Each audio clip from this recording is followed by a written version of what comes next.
여러분 환율 얘기를 할게요. 환율이 올라가면 기업이 무조건 좋을까요? 어느 정도 정도가 있는 거죠. 그런데 문제는 기업이 좋으려면 우리만 환율이 올라야지 경쟁력이 생기겠죠. 우리만 환율이 올라야지. 그런데 우리만 환율이 오르는 게 아니야. 그러니까 미국, 그리고 이것도 미국 시장이라는 데가 지금 엄청나게 화랑이어서 세계에서 막 수출품을 사주는 그런 시장이었을 때 미 달러가 올랐을 때 그때 기업들이 좋은 거죠. 달러 올랐다고 물건 더 팔아먹을 기세가 아니라고. 우리만 오른 게 아니라 딴 나라도 올라서. 그러면 환율이 올라서 수출 경쟁력이 생기지 않으면, 환율이 오르면 여러분 제일 짜증나는 게 기업 입장에서 뭐겠습니까? 원자재 가격이 오른다는 거예요. 우리나라가 여러분 천연자원이 우리 자체 내에서 원료가 나는 나라가 아니죠. 원료가 무언가를 생산하기 위한 원료가 해외에서 들어와야 되는 우리나라가 환율이 올라가면 여러분 원자재 가격이 다 오른다는 겁니다. 그러면 여러분 원자재 가격이 올라와서 우리가 수출만 해요? 아니죠. 원자재 가격이 오른 오른 원자재를 가격을 오른 상태에서 가져와서 그 다음에 국내에다가도 팔죠. 국내에다 파는데 원자재 가격이 올라갔는데 가격을 안 올리고 그대로 파는 그런 기업인을 기대하세요, 여러분? 여러분이면 그런 장사 하겠어요? 자, 문제는 환율이 올라도 너무 오른다는 거죠. 환율이 올라도 너무 오른다는 겁니다. 환율이 오른다는 건 우리나라 돈으로 달러를 저렇게 산다는 거죠. 비싼 가격 주고 달러를 사서 여러분 자본 유출이 벌어지고 있는 상황으로 보여요. 주식시장에서도 외국인들이 계속 빠져나가고 있고 주식시장뿐만 아니라 채권시장에서도 지금 징조가 이상해요. 그럼 여러분 어떻게 해야 돼요? 이렇게 되면 물가가 미친 듯이 올라가겠는 환율로 인상이 연쇄 반응으로 물가를 쫙쫙쫙쫙쫙쫙 올리는 이런 상황을 방어하기 위해서 우리 어떻게 해야 됩니까? 외국 자본이 들어와야지 달러가 떨어지는 거죠. 그러려면 어떻게 해야 돼요, 여러분? 이자를 올릴 수밖에 없습니다. 이자를 올릴 수밖에 없어요. 미국보다 이자율이 0.5%가 됐든 1%가 됐든 여차하면 2%까지라도 더 올라가야 되는 이런 상황이 벌어져요. 그러면 여러분 이자가 올라가면 어떤 사태가 벌어집니까? 이자가 올라가면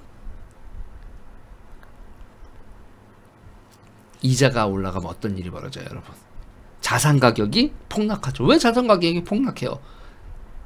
이자가 올라가면 원리금 상환을 감당할 수 없는 가구들이 늘어나고 가게들이나 기업들이 늘어나고 부채를 상환 못하게 되면 여러분 디폴트가 나고 그러면 자산 압류가 들어가게 되고 자산 압류가 들어가게 되면 그때는 그 제값 받는 게 채권자 입장에서는요. 판매의 주체가 여러분이면 여러분이 판매의 주체가 되면 어떻게든 가격을 지켜서 팔라고 하겠지만 채권자는요, 여러분. 채권자는 어떻게 하면 돼요? 채권자는 자기가 꿔준 돈만 받으면 되잖아요. 아파트가 10억짜리인데 내가 빌려준 돈이 5억이야. 그러면 6억에 팔리든 7억에 팔리든 상관이 없잖아요. 내 채권만 회수하면 그만인 거 아니에요.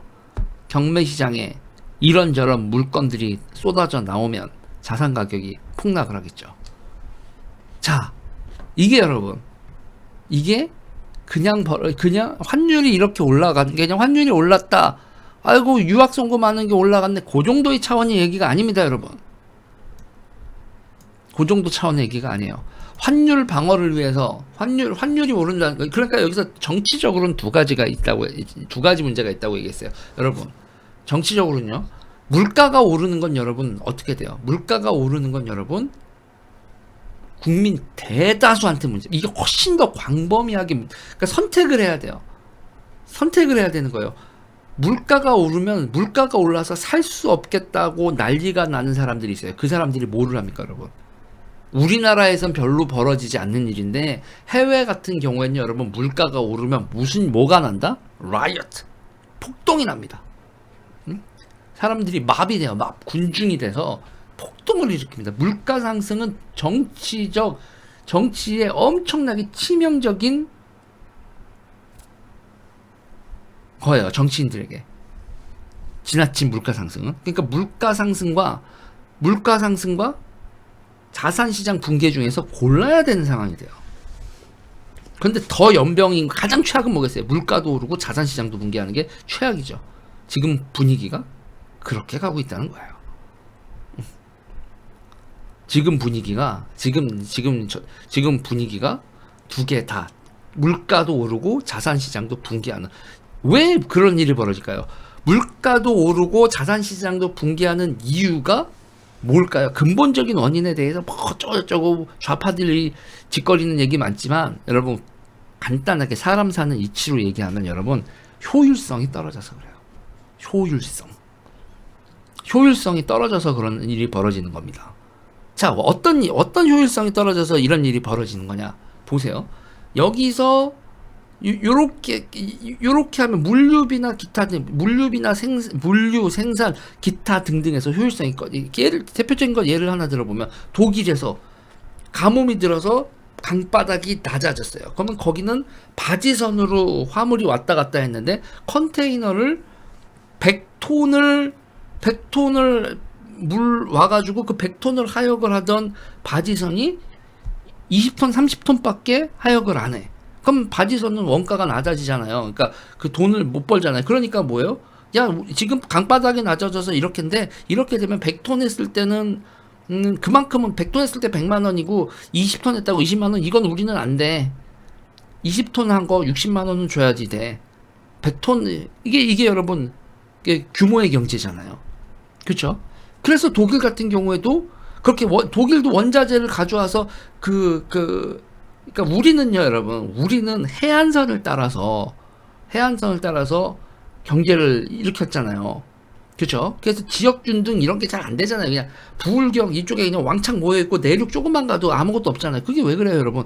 기차로 가야 돼요. 그래서 섬유산업 공업까지는 이렇게 구미, 전자산업하고 이런 거는 쭉 돼 있지만, 화학기업, 석유화학 같은 거, 석유 이렇게 엄청난 물량 같은 건 여러분 바닷가에 다 몰려 있을 수밖에 없잖아요. 자동차나 조선이나 이런 걸. 근데 독일은요, 수문을 이용해서 이런 걸 내륙까지 그런 공장들이나 이런 걸 했다고.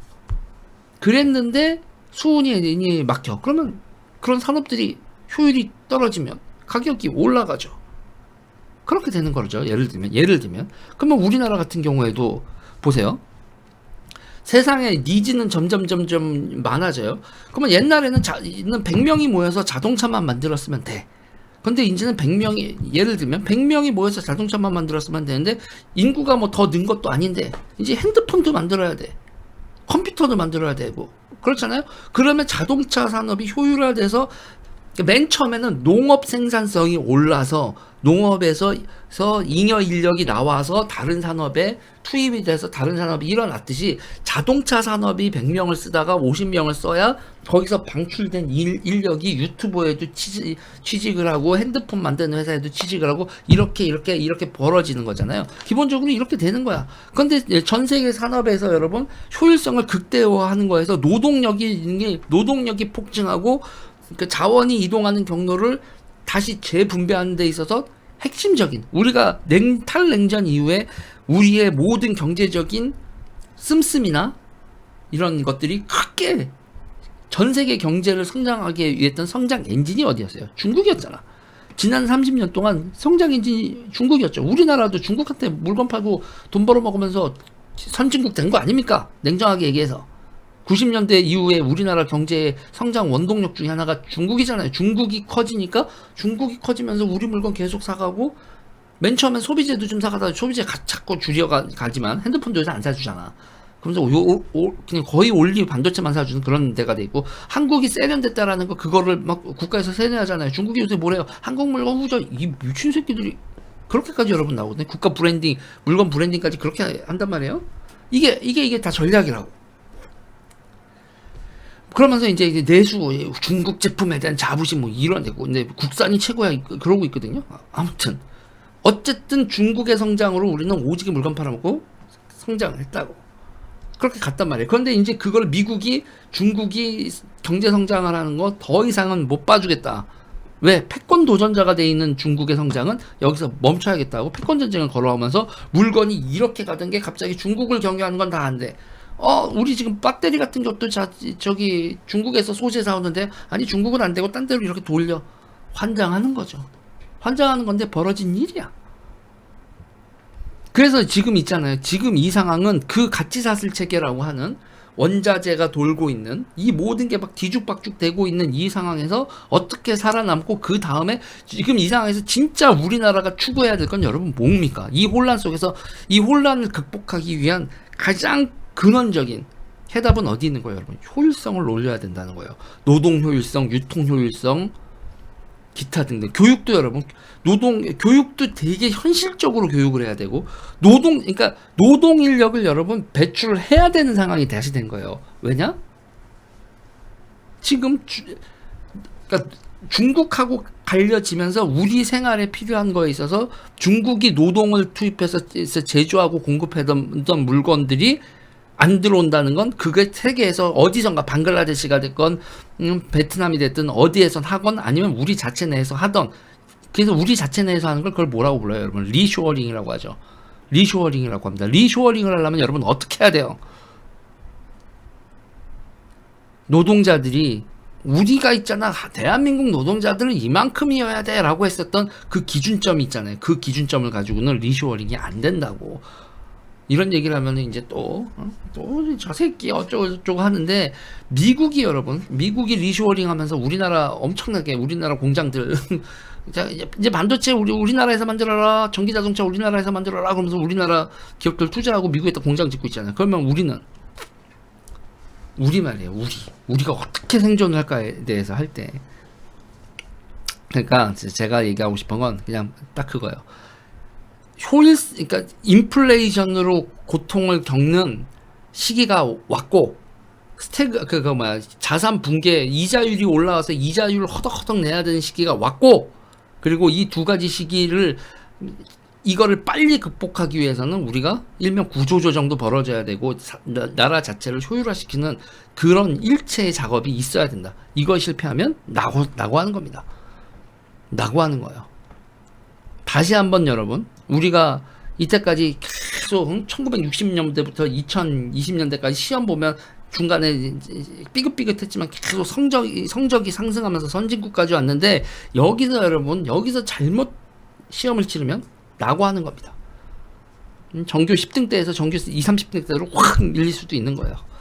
자, 지금 이 환율 인상 이제 우리의 생활에도 인플레이션과 이자율 상승 두 가지를 우리 생활에 덮쳐올 거고, 한은도 곧 빅스텝을 할 수밖에 없다.